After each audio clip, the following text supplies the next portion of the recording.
They don't want you to hear this. Because once you hear the truth, there's no going back. They say this crisis is about drugs, that it's about bad choices, weakness, people who just couldn't get it together. That's the lie they need you to believe. The truth? That the crisis was designed, not by accident, not by chance, by a system of profits of suffering and death. And that should terrify you. This is Detoxing the Discourse.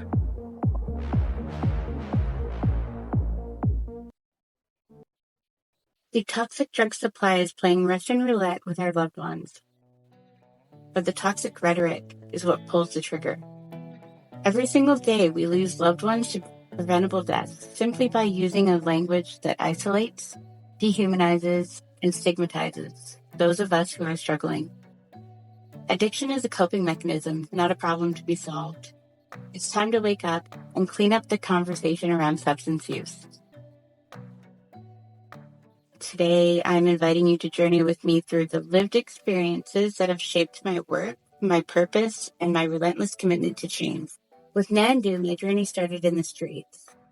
Out there, in the midst of living pain and resilience, I learned that advocacy is born in the moments we share with those who have been ignored by society. Every day I spend doing outreach is a lesson in the quiet strength of people who live the pain of being pushed out of the margins. This work is about the survival of everyone I walk alongside. Every interaction is steeped in vulnerability. When you meet someone who's actively using substances, struggling with the invisible trauma of a lifetime, you quickly realize that what the world sees as a drug user is an extremely harmful stereotype. Drug use is a defense mechanism, a way to numb the pain of everything that has been taken away. My living experience gave me the ability to look beyond the surface. I wasn't just hearing the words. I understood the pain behind them, the trauma that continues to ripple through generations of people, and the systemic neglect that keeps us trapped. At Nandu, I learned what no textbook could ever teach me. I see the faces of people like me, people who have been failed by the system time and time again. I walk into spaces where the language of harm reduction wasn't even close to the most important thing being said. The most important things were the things left unsaid. The way their eyes light up when we gave them undivided attention, when they felt like they were finally being seen and heard, and subtle shifts in body language when someone finds the courage to speak up. These are the moments that shape my understanding of what advocacy truly means. It's about sitting with people, listening to their stories, hearing their lived truth, and amplifying their voices, even when the rest of the world chooses to ignore them.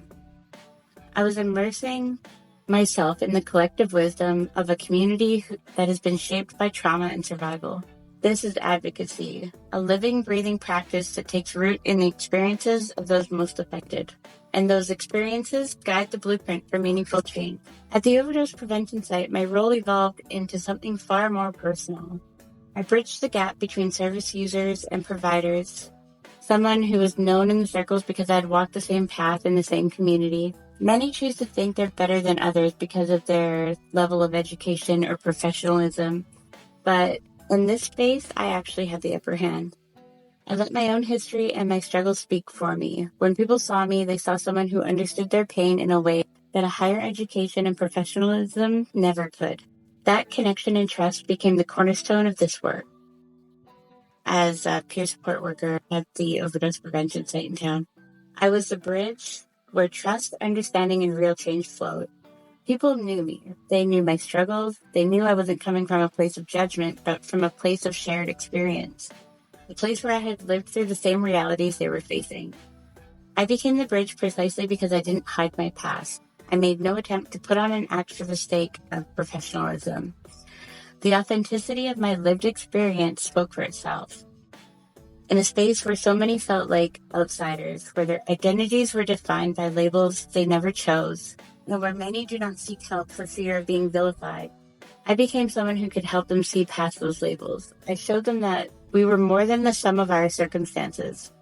We were more than our addictions, our traumas, our losses. That realization was not just empowering for them, it was empowering for me. It reaffirmed that my lived experience, though painful, was a tool of healing. It allowed me to hold space in a way that few others could, so that our clients could get the help they desperately needed.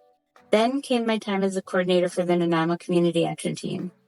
In that role, I found a platform to translate my grassroots experiences into systemic action.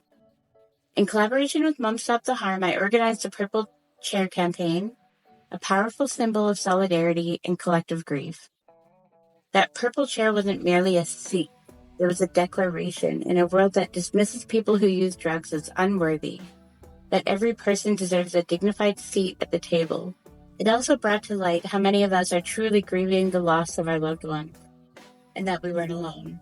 I also planned the International Overdose Awareness Day event, where I had the privilege of bringing together peer voices like Nandu with influential ones such as the minister Reka Gustafsson. I wasn't there to just observe. I was there to ensure that peers were seen and heard by the big decision makers. Working with Island Health to co-facilitate the Spark event was a defining moment for me.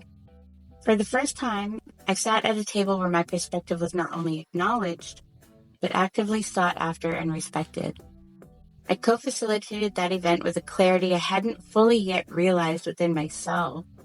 It was there that I understood with deep conviction that the lived experience of people who use substances is absolutely critical to shaping the systems that serve them. I watched as peers who for too long had been sidelined found the courage to speak up and share their truths. That day, the room resonated with open minds and a sacred kind of vulnerability. The peers who were invited into those conversations didn't just leave with a sense of validation. They left with the realization that they had the power to reshape the very hearts and minds of people that run the same systems that had harmed them. It was an emotional and spiritual reclamation. That was my gift, creating a space where that vulnerability could be shared safely. In my current role as peer research associate, I've taken that fierce commitment to live truth into the realm of evidence-based change, collaborating with respected scholars like Bernie Pauly and Karen Urbanowski on the mixed methods evaluation of safer supply initiatives in British Columbia.